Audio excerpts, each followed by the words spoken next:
Quand on chante tous ensemble, ça vous a peut-être déjà fait ça, où tout d'un coup on est dans une célébration, on entend ce chant qui s'élève dans l'église et on se dit waouh!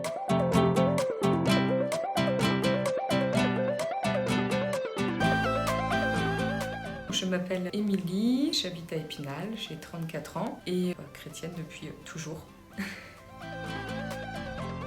À la paroisse Saint-Goëri, je suis animatrice de chant et je coordonne un petit peu le groupe d'animateurs parce que nous sommes assez nombreux sur toute la paroisse. Donc pour choisir ensemble les chants, animer les messes, faire des temps aussi conviviaux de temps en temps.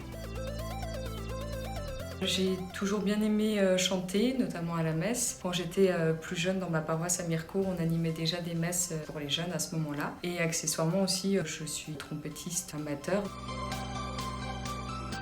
Je trouve toujours que la musique et le chant apportent quelque chose dans la célébration quand c'est bien fait, quand c'est bien chanté. Le beau fait partie intégrante de la messe et peut permettre de toucher peut-être un petit peu la beauté de Dieu via la musique, via le chant. Ça peut être via la nature ou d'autres choses, chacun est touché par une chose différente. Le chant va vraiment permettre à l'assemblée de participer pleinement à la célébration. C'est via le chant, entre autres, aussi via les répons, quand elle répond au prêtre, qu'elle va participer, qu'on est acteur. Et c'est vraiment là pour moi l'essentiel. Et puis on fait également communauté. Quand on chante tous ensemble, ça vous a peut-être déjà fait ça, où tout d'un coup on est dans une célébration, on entend ce chant qui s'élève dans l'église et on se dit waouh, il se passe vraiment quelque chose. Et là c'est vraiment tout le sens pour moi de la communauté, de la communion entre les fidèles qui va pouvoir s'exprimer à travers ce chant. Et puis voilà, on exprime plein de choses à travers le chant. On exprime la prière parfois intérieure, on va exprimer de la joie quand on chante Alléluia ou Gloire à Dieu. C'est notre joie qui monte à ce moment-là vers le Seigneur. On peut aussi exprimer des prières lors de la prière universelle et ce besoin d'être ensemble ou un moment un petit peu plus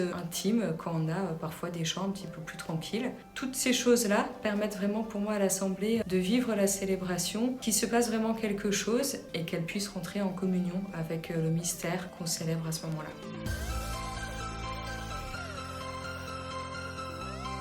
Alors le chant, de nouveau, on va retrouver un peu le beau qui permet de toucher un petit peu à ce qui est saint. Et puis peut-être aussi via l'envie qu'on peut avoir, parce que c'est vrai que le dimanche est important pour nous et c'est un jour saint. La scène qu'on célèbre quand on est à la messe, c'est le cœur de notre foi. Mais pour autant, on n'arrive pas forcément tous à un moment donné à saisir ce qui va se passer, notamment les enfants, mais pas que. Et via le chant, on peut aussi de nouveau atteindre quelque chose qui nous dépasse.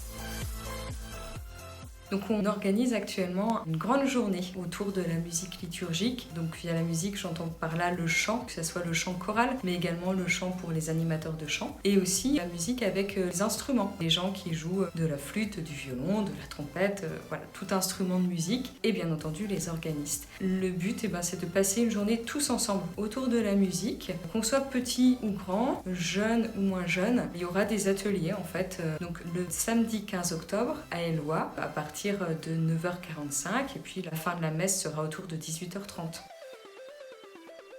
Concrètement, il y aura des temps de chant tous ensemble, on commencera par un petit temps de prière, des temps d'ateliers, donc en petits groupes pour les enfants, des ateliers pour ceux qui veulent chanter en chorale, ceux qui font d'un instrument de musique, un atelier aussi pour les organistes qui veulent peut-être améliorer leur façon d'accompagner la messe. Dans la pratique, donner des conseils, comment on choisit un chant, etc.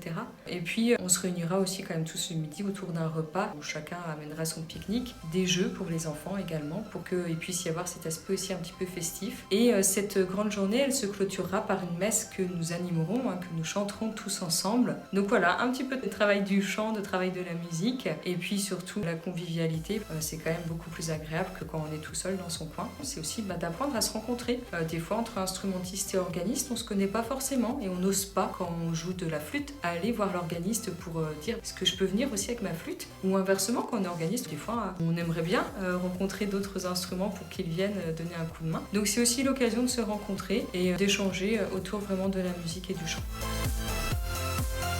Venez nombreux en tout cas le 15 octobre, on vous attend avec impatience. On est une équipe de jeunes qui préparons cette journée, donc venez petits et grands, les familles, les grands-parents, invitez aussi pourquoi pas vos petits-enfants à venir si vous voulez. Voilà, on vous attend vraiment nombreux ce jour-là pour célébrer ensemble autour de la musique.